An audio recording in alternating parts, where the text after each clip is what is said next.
Greetings and salutations. This is Brian Jarris from Ville Wealth Management. In today's video, we're going to discuss whether you should take Social Security early, at full retirement age, or delay until age 70. Ville Wealth videos are meant to be educational only. If you need customized advice tailored for your situation, please reach out to me at villewealth.com. Proper planning for Social Security should really begin prior to age 60. Let's take a look at a chart for those claiming Social Security benefits. The majority of retired workers are claiming their benefits prior to their full retirement age without having speaking with an advisor or done proper financial planning. In most cases, the best strategy is to delay to full retirement age or even delay to age 70 where you can earn additional delayed credits. Let's go over an example how proper planning saved one of my clients over $1 million in future Social Security benefits. A few years ago, one of my clients was looking forward to getting married after having been widowed a few years back. His fiancée had also lost her spouse. Both of them were in their late 50s, and their prior spouses were the higher wage earners. Their goal was to take widow benefits at age 60 for Social Security. So as I began building their plan, I came across a lesser known rule that said if they got married prior to age 60, they would forfeit the benefits of those widow benefits. And so unfortunately, I had to share that news with them. Definitely caught them by surprise, but they did decide to temporarily postpone their wedding until they reached age 60 to not forfeit over $1 million in potential lost benefits over their lifetime. This just emphasizes the importance of proper financial planning. So how do you decide if you should take Social Security at age 62, delay to full retirement age, or delay even further to age 70 and get delayed credits? I've created a list of 12 key factors that we're going to go over each one and see how that factor could impact delaying or taking early. Now, if you have more than one of these in play, my best advice for you is to do a financial plan to see how it impacts your overall situation. Health status. The break even for taking Social Security benefits at age 62 versus age 67 is around age 79. The break even compared to age 62 to age 70 is around age 80. So if you have family members that typically live past age 80 and you're currently in good health, delaying Social Security might be your best bet. Early retirement. If you're forced into early retirement, or you had to retire suddenly, you're maybe in poor health, little investments, you need the money, clearly taking it early, even with a 30% haircut, can make a lot of sense. Working past age 62. If you're making a considerable amount above the income threshold and you're going to have your benefits reduced, probably taking it early doesn't make a lot of sense. But if you're under the threshold or just barely above it and you need the money, taking early can make sense in that situation. Expected rate of return. Delaying Social Security may make sense if you have investments that you can pull from, especially if those investments are in lower earning investment accounts or even cash accounts.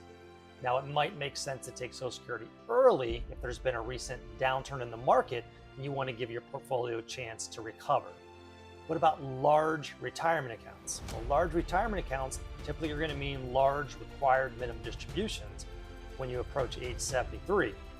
Now, large requirement distributions can definitely push you into a higher tax bracket, making your Social Security taxed at the higher rates, as well as possibly higher Medicare Part B and D premiums. So what can you do?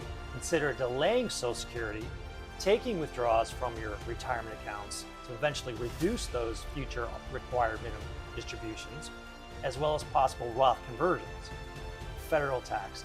Now, a lot of you may not be able to completely avoid paying taxes on your Social Security, but here are a few strategies to consider. Take a look at increasing your tax-free buckets, such as Roth IRAs, health savings accounts, as well as maybe cash value life insurance.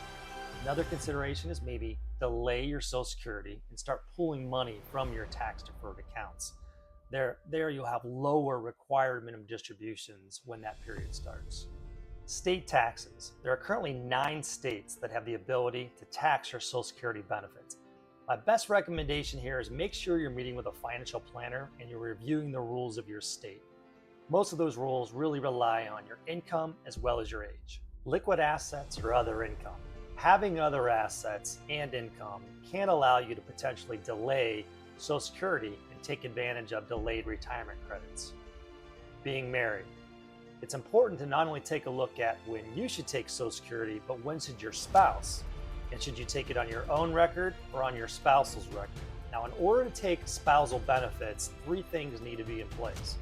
Must at least be age 62, been married for at least 1 year, and the primary earning spouse must have already filed for their benefits.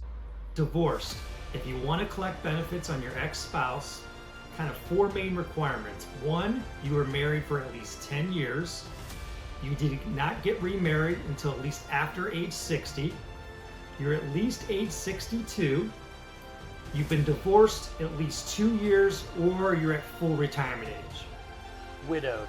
In order to take the widow benefit, you had to have been married at least 9 months, and you're either unmarried or you were not remarried till after age 60. Now, there was a popular strategy in Social Security benefits called file and suspend that was eliminated a few years ago, but the widow is the only one that can still take advantage of it. So the example would be, you take the widow benefit at age 60 and you delay on your personal record until age 70. And if those delayed credits are more than the widow benefit, you're able to go ahead and switch over. Social Security concerns. For those of you concerned about whether Social Security is going to be there by the time you retire, if we look back historically at any major changes to the Social Security system, typically those within 5 to 10 years of receiving benefits were not impacted. So I would say if you're over the age of 55, you probably don't have anything to worry about, but if it's keeping you up at night, that might be a reason to go ahead and take it early. Now, for financial planning reasons, if you have more than one of these key factors that we just reviewed, I would highly recommend that you do a financial plan. Thanks for watching today's video. This is Brian Jarris from Vil Wealth Management. If you'd like to get a hold of us, you can contact us at vilwealth.com. Thank you and have a great week.